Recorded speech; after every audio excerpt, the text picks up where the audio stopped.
암하면 연상되는 게 바로 항암 치료랑 연관이 돼 있는 것 같아요. 항암 치료가 진짜 무섭고 고통도 엄청나다라는 얘기를 많이 들었었어요. 제발 항암만 안 받게 해달라고 하는 글도 많이 보였고요. 그런데 저는 유방암 3기를 판정을 받았기 때문에 치료가 굉장히 많이 있었어요. 첫 번째였던 게 항암 치료인데 제 경우는 암 사이즈가 컸기 때문에 이 경우는 수술을 하기 전에 항암 치료를 받아서 암 크기를 최대한 줄여서 하는 것이 원칙이라고 하셨어요. 그래서 저는 6번에 걸친 선항암을 받기로 결정을 했고요. 유방암 항암 치료는 암 타입과 병기에 따라서 여러 약물들이 있는데 저는 TCHP라는 치료를 받을 예정이었습니다. 사실 항암이라는 단어는 많이 들었는데 대체 어떤 방식으로 진행되는지는 몰랐어요. 다른 사람들처럼 저도 정보가 없었거든요. 그런데 뭔가 찾아보면 볼수록 너무 무서워지지 않을까 하는 생각에 일단 최소한의 검색만 했고요. 그리고 이제 항암 치료 1차를 지난 여름에 시작을 하게 되었습니다.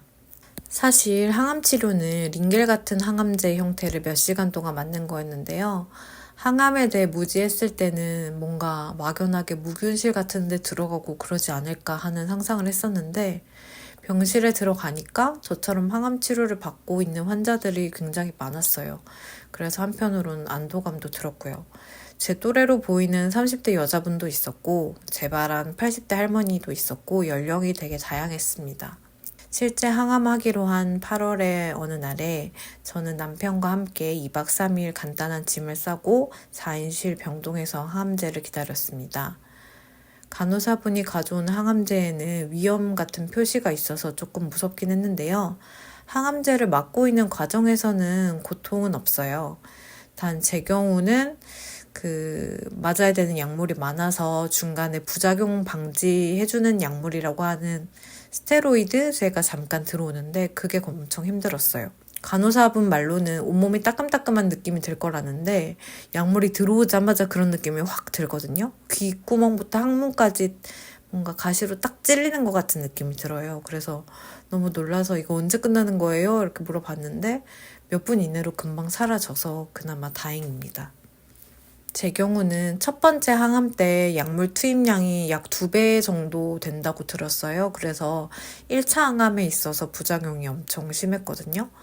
항암제를 맞은 다음에 한 이틀 후부터 슬슬 통증이 시작이 돼요. 일단은 미습거리고 구토도 나오고 설사가 끊임없이 시작이 되는데요.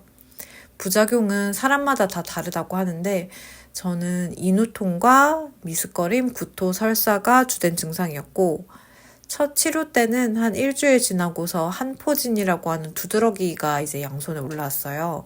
한포진은 보통 면역력이 떨어져서 생기는 거라고 하는데 간지러움이 너무 심해서 이게 긁으면 계속 퍼지거든요. 그래서 되게 난감한 상황이었고 그래서 얼음찜질을 계속 해주고 피부과 협진을 받아서 스테로이드제도 바르고 해서 좀 고생을 했던 기억이 납니다.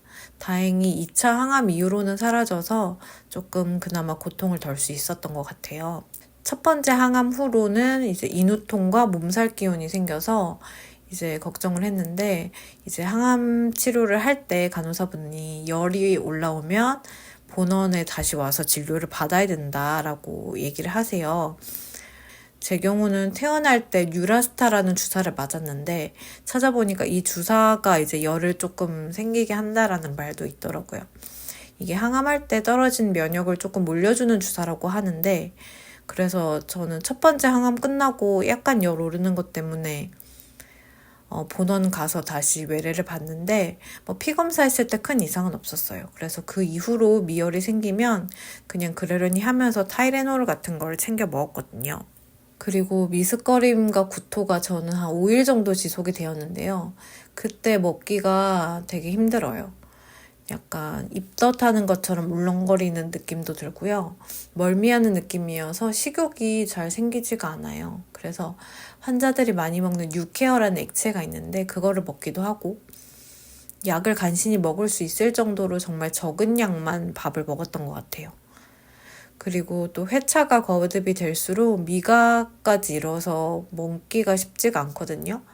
특히 이제 4차 때부터 심해졌는데 혀에 약간 얇은 막이 씌워진 것 같은 느낌도 들어요. 확실히 혀가 좀 둔감해진 것 같은 느낌이 들었고요. 어떨 때는 입안에 쓴맛이 강하게 나고 어떨 때는 입에 단맛이 너무 심하게 느껴져서 뭔가를 먹으면 그 맛이 제대로 느껴지지가 않아서 입맛이 많이 없었던 것 같아요. 그럴 때는 뭔가 약간 조리할 때 간이 된 음식보다 재료 자체 원물을 먹는 게 그나마 좀 먹을만 했던 것 같아요. 감자나 고구마를 쪄서 먹거나 삶은 계란, 누룽지나 물김치, 샌드위치나 과일 정도가 그나마 먹을만 했던 음식인 것 같습니다. 그리고 저는 살면서 토해본 적도 손에 꼽을 정도로 없었는데요. 이게 항암을 하는 것 때문에 뜻하지 않은 구토를 여러 번 하게 됐던 것 같습니다. 구토는 항암 초반에는 별로 없었는데 후반으로 갈수록 점점 많이 생기더라고요. 이게 갈수록 몸에 항암제들이 축적이 돼서 그런 거라고 들었고요.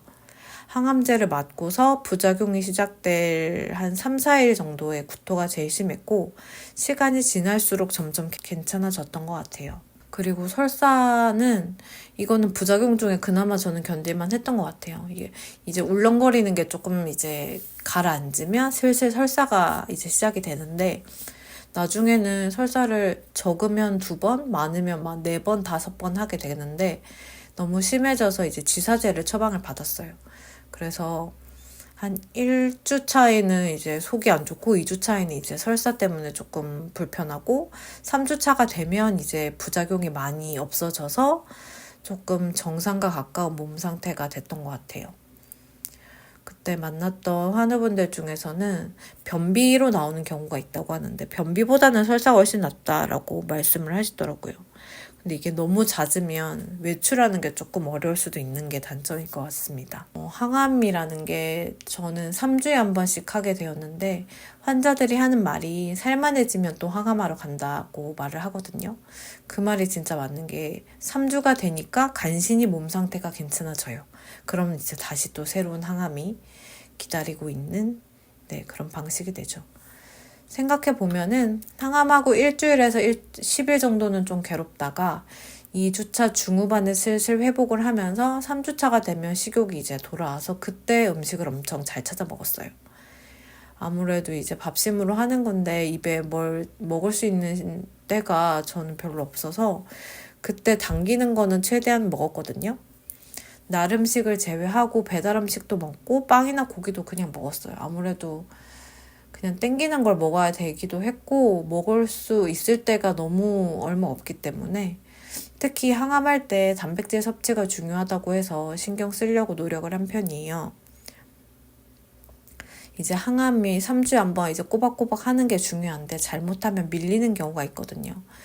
뭔가 그런 수치들을 피검사했을 때 많이 모자랄 때 이제 항암이 밀릴 수 있다는 얘기를 들어서 최대한 항암할 때 단백질을 챙겨 먹으려고 신경을 썼고요.